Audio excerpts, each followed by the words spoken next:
আজ যে রেসিপিটা তোমাদের সাথে শেয়ার করব সেটারই নাম দেওয়া নিয়ে একটু কনফিউজে আছি, তাই তোমরা একটু কমেন্টের সাথে জানিও তো আজকের এই রেসিপিটার কি নাম দেওয়া যেতে পারে। আর বলে রাখি, আজকের এই রেসিপিটা আমরা ইলিশ মাছ দিয়ে দেখাবো।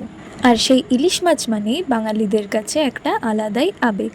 যেমন বলতে পারো বর্ষাকাল মানে খিচুড়ির সাথে ইলিশ মাছ ভাজা। আর বেশি দেরি না করে ইনগ্রেডিয়েন্টসের দিকে নজর দিই। এখানে প্রথমেই আমরা ইলিশ মাছগুলোকে খুব ভালোভাবে ধুয়ে সুন্দর মতো কেটে রেখেছিলাম। রয়েছিল কচু আর কাঁচা লঙ্কা। এখানে কেটে রাখা ইলিশ মাছটাকে আমরা নুন হলুদ দিয়ে বেশ ভালো রকমভাবে মাখিয়ে নিচ্ছি।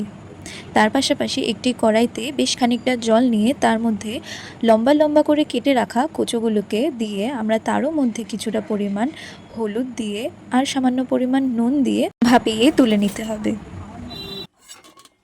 এর পাশাপাশি আমরা আরেকটি কড়াইতে সাদা তেল দিয়ে তেল গরম হয়ে এলেই সেই ভাপিয়ে রাখা কচুগুলোকে দিয়ে তার মধ্যে স্বাদ মতো আরও কিছুটা নুন আর হলুদ দিয়ে ভেজে নিয়েছিলাম।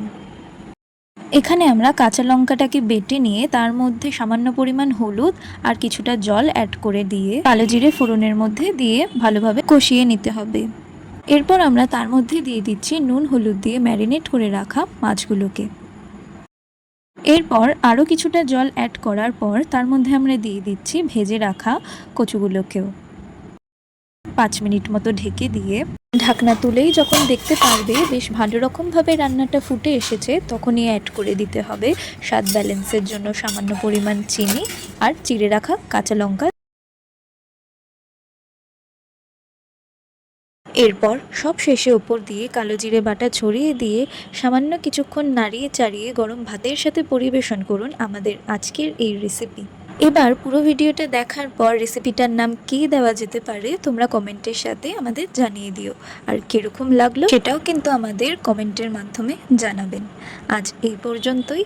আর আমাদের ইউটিউবের চ্যানেল মায়া হেসেলকে সাবস্ক্রাইব করে দিও এরকমই নিত্য নতুন ভিডিও দেখার জন্য।